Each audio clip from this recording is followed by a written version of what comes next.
morning, good afternoon, and good evening. I'm Michele Di Marco, and I'm the World Health Organization Téchne coordinator. With this lecture, we are going to see together the difference between disaster and hazard, the concept of vulnerability, as well as the meaning of disaster risk reduction, both in relation with natural hazard and infection disease outbreak. We will conclude this lecture understanding what is healthcare facility resilience to natural hazards and infection disease outbreak. An act of God, the deadliest natural disaster of all time, natural disaster strike again, history repeat itself. But why do we call them natural disaster? Is really nature the one to blame? And why do we see disaster have this impact in our society? Even the word disaster is coming from the Latin word disastro, meaning bad star. And disasters are not natural. If the same powerful cyclone were to hit two different regions in the world, the result would look very different. So a factor like living condition and poverty, government capacity to prepare and respond, as well as the process of rebuilding and how efficient that will be, are all factors that will define whether a disaster occurs as a result of the natural hazard. Hazards are inevitable, but the impact they have on society is not. We can definitely say that what we see on the headline of this journal, newspaper, social media, are actually unnatural disasters. Earthquakes, hurricanes, flooding, all these are natural hazards. When these hazards meet us in society, this is when they become disaster. We can say that disaster occur when hazards meet vulnerability. Using the word natural ignores the role that humans have in the disaster. It assumes that event would happen anyway, and there is little that we can do to prevent it. So shifting the blame from the disaster damage and losses to nature or to an act of God absolves responsibility for community living in vulnerable condition and location. The word take away the social, political, environmental, economical context from the disaster stories, failing to recognize the social injustice that are actually present. In a conversation after the Lisbon earthquake, fire, tsunami, Rousseau and Voltaire were saying nature did not construct 20,000 houses of 6 to 7 stories there. And if the inhabitants of this great city had been more equally spread out and more lightly lodged, the damage would have been much less and perhaps of no account. And still, after almost 300 years, we are calling them natural disasters, placing blame and responsibility for human action and inaction on nature. Disaster can be caused by natural hazards, so earthquake, flooding, as we saw, man-made and technological hazards, and epidemic and pandemic. All kinds of hazards have deeply transformed our cities during the history. Earthquakes, for example, have transformed the building code of Lisbon, Chile, and Japan. The fear of an atomic attack during the Cold War pushed Switzerland to ensure atomic bunker for all its citizens. And of course, infection disease outbreak and city have an ever-long relationship, and we will see that later in this lecture. To better understand the likelihood of a disaster to happen, we can have a look at this diagram. In the center of the diagram, we have the disaster risk that is expressed as the likelihood of a loss of life, injury, or destruction and damage from a disaster in a given period of time. The disaster risk that we see in the center is determined by exposure, vulnerability, and of course the hazard that we already know what they are. The exposure represents the stock of a property and infrastructure exposed to an hazard, and it can include also a social economical factor. While the vulnerability accounts for the susceptibility to damage of the asset exposed to the forces generated by the hazard in itself. But what it is a climate resilient healthcare facility? climate resilient health facilities are those facilities that are capable to anticipate, respond to, cope with, recover from, and adapt to climate-related shock and stress, so as to bring ongoing and sustained healthcare to their target population, despite an unstable climate. So this diagram illustrates the important dynamic affecting the climate resilience of healthcare facility. So building on the concept of risk as a function of hazard, vulnerability, and exposure, it depicts how hazard in the form of a sudden event or a slow onset event will reduce the healthcare facility level of performance and capacity. That is shown on the left axis through a combination of impact on key facility elements, while the level of resilience that is shown on the right axis will define whether the facility will recover its pre-event state, recover but to a state worse than before, or recover and attain a level of resilience greater than before the event. Now we see what is an environmental sustainable healthcare facility.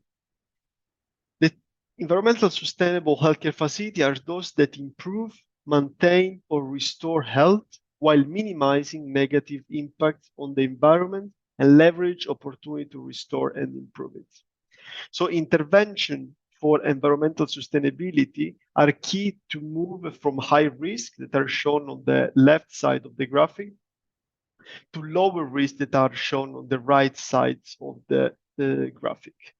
The intervention to reduce hazards occur mostly in healthcare facilities, and this is shown on the bottom part, on the lower half of the graphic. While intervention to reduce vulnerability and exposure occur mostly on patients, the healthcare workforce, and of course the wider community. And these are shown on the top, on the upper half of the graphic. Climate resilience and environmentally sustainable healthcare facilities can be defined as those capable to anticipate, respond to, cope with, recover from, and adapt to climate-related shock and stresses, while minimizing negative impacts on the environment and leveraging opportunity to restore and improve it, so as to bring ongoing and sustain healthcare to their target population and protect the health and well-being of future generations. The process and steps for increasing climate resilience and environmental sustainability in healthcare facilities are assemble and train a multi-sectoral operative team, establish the baseline, define and prioritize short and long-term intervention, develop and implement an improvement plan, monitor and evaluate improvement towards climate resilience and environmental sustainability. But what does it mean risk reduction in type of epidemic or pandemic? We can say that we are surrounded by infection disease outbreak. And we can also say that disease outbreak and building environments are somehow bonded.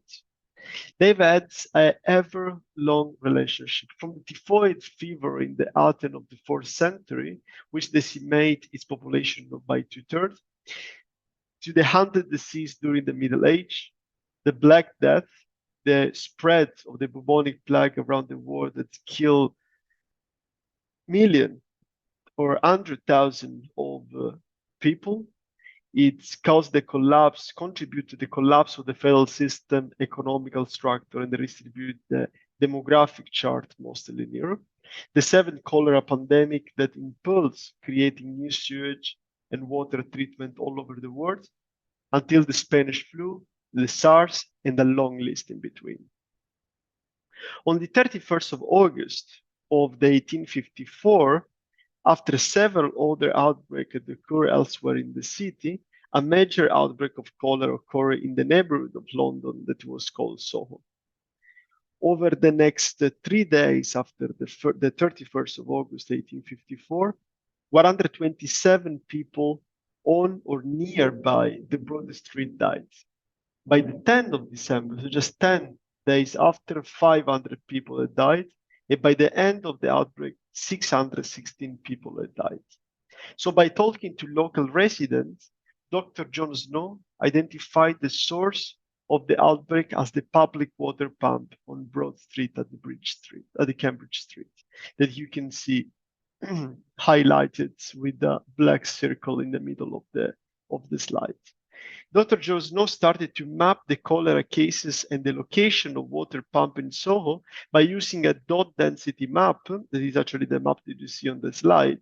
And he discovered that the majority of the cases were actually concentrated around Broad Street pump.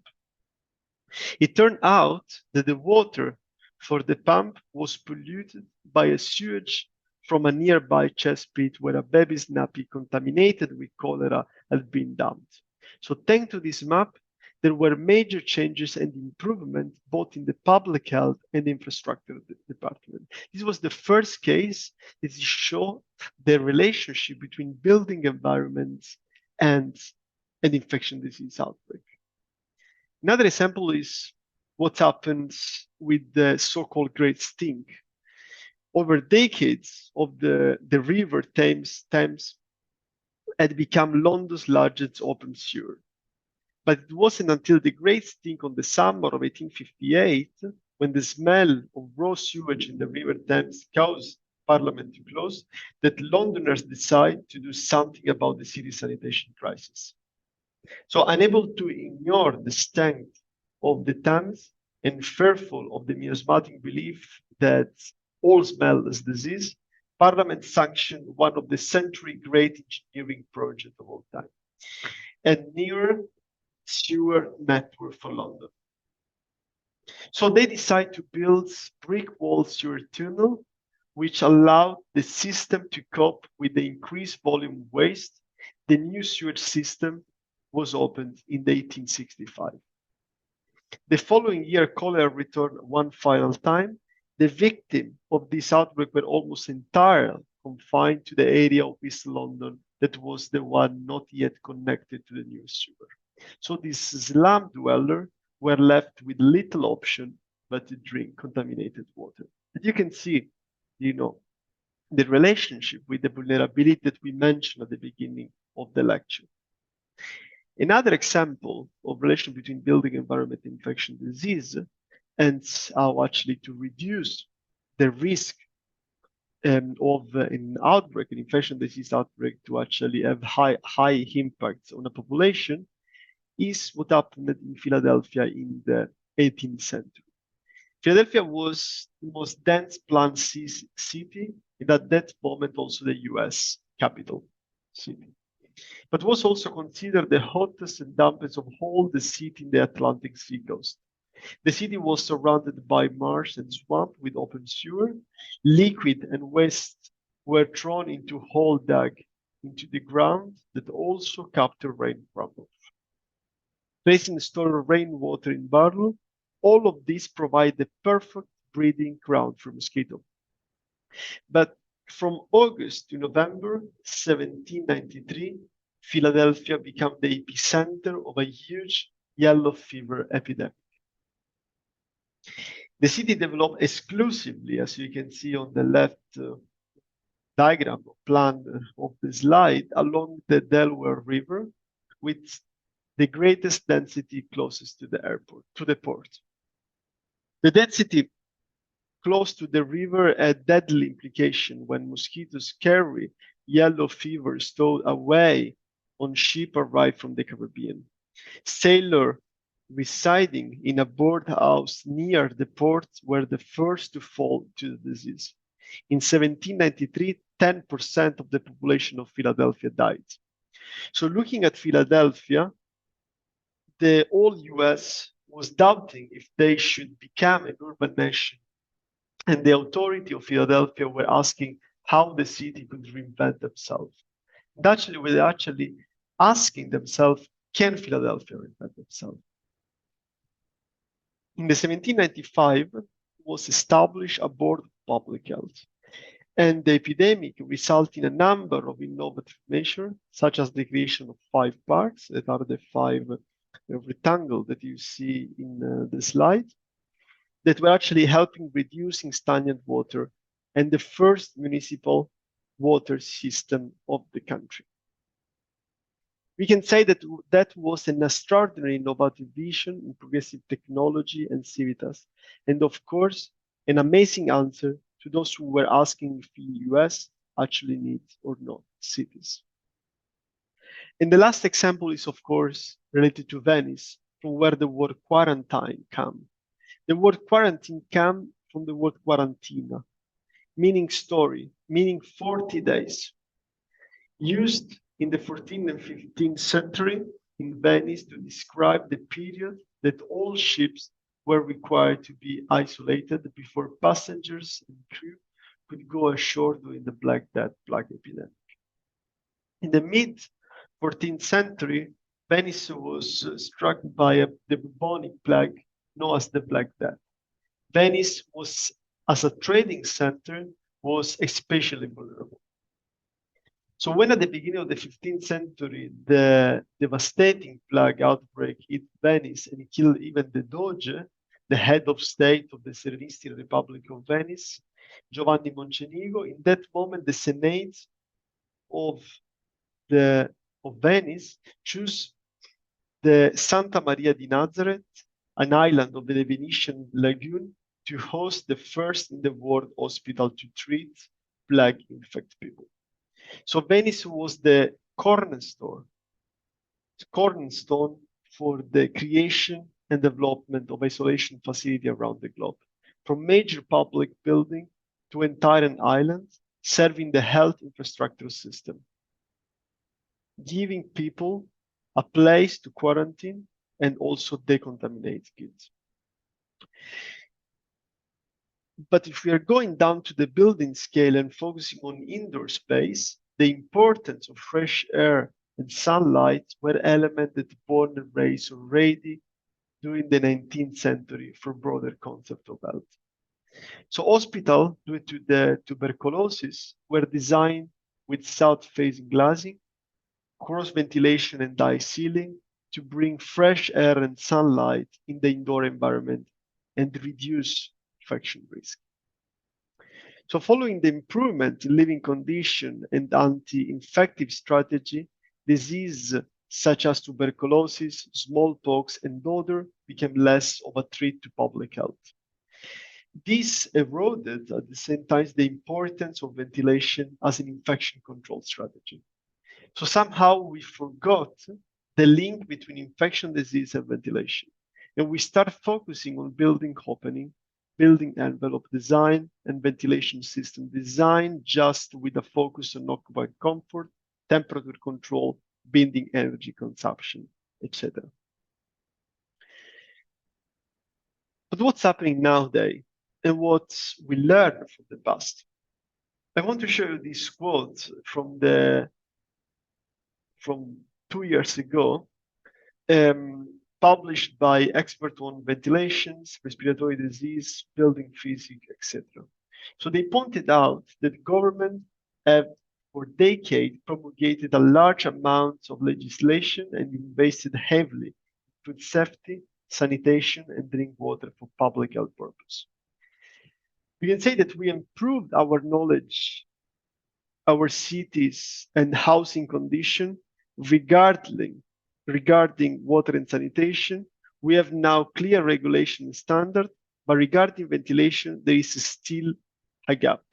And we can see that when they say that by contrast, airborne pathogen and respiratory infection, whether seasonal influenza or COVID-19, are addressed fairly weakly. And if all in terms of regulation started in building and design operation pertaining to the air we breathe.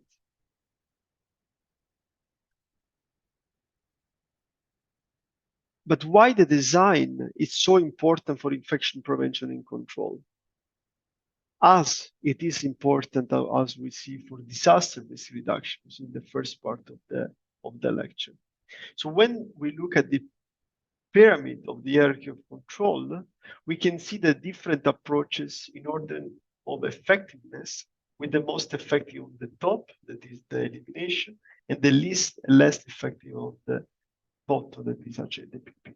The structural design of a treatment center belongs to the engineer control category. And as we can see, it's more effective than administrative control and personal protective equipment in reduce the risk of infection.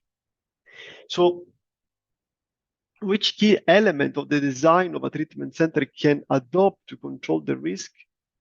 Like is actually like an extremely important element that is inside, that is contained as a engineer, is included in the engineer control category and is extremely important like in the design part of a healthcare facility. So if to finalize and conclude, we want to combine both the climate resilience, environmental sustainable healthcare facility framework that we saw in the first part of the lecture, in the hierarchy of control diagram, we can be sure to design an environmental sustainable healthcare facility resilient to natural hazard and infection disease. This is actually what we want to do in this summer school. So I hope you enjoyed the presentation, and please do not hesitate to contact us if more clarification are needed. Thank you.